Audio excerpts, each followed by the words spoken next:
Ces antennes sont celles du PC Artois, capitale de l'opération Jumelle.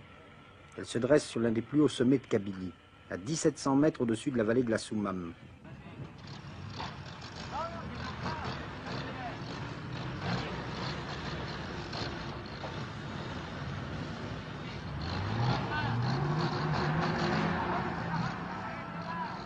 Rien ne manque, ni les avions, ni les hélicoptères, ni les camions, ni les blindés.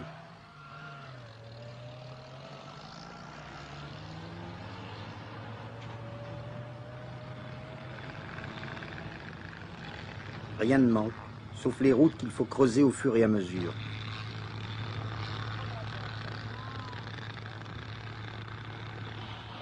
Les camions ne manquent pas pour transporter les hommes, et ce sont les hommes qui souvent doivent les pousser.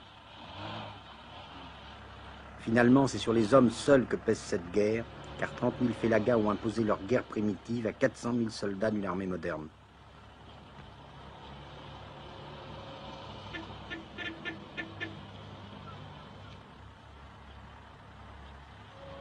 Dans ces camions, il y a des marins, des aviateurs, des cavaliers avec les fantassins. En quelques kilomètres, ils vont en descendre pour marcher. Ils se comparent à des crapauds, ils crapahutent, c'est leur terme.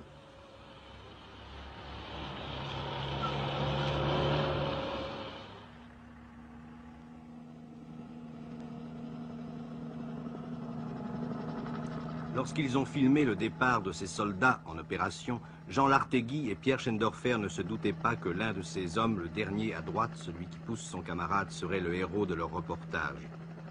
Ce soldat, ce soir, est dans le studio de 5 colonnes à la une.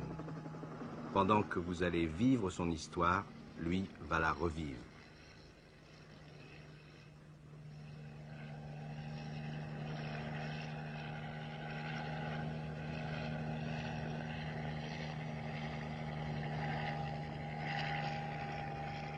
Écoutez-le. C'est toute une histoire. Nous étions engagés dans l'opération Jumelle et nous étions en réserve héliportée. Une alerte a été déclenchée. Nous avons été héliportés 10 minutes après sur un piton environ à 7 km du PC Artois.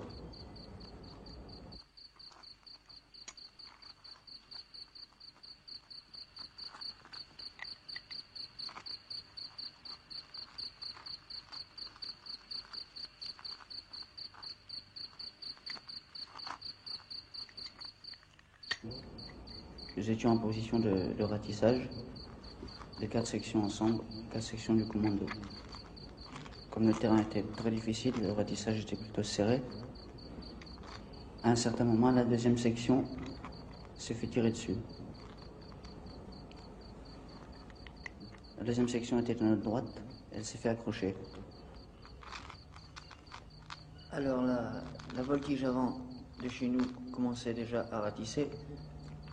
Alors nous étions avec l'adjudant de l'homme, qui est un type très bien, entre parenthèses, et nous étions 3-4 qui formions la pièce FM.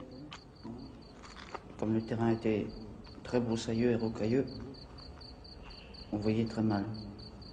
Alors à un certain moment, nous avons décidé qu'il nous fallait descendre aussi pour ratisser. Alors à ce moment-là, nous ne savions pas que les rebelles étaient sur notre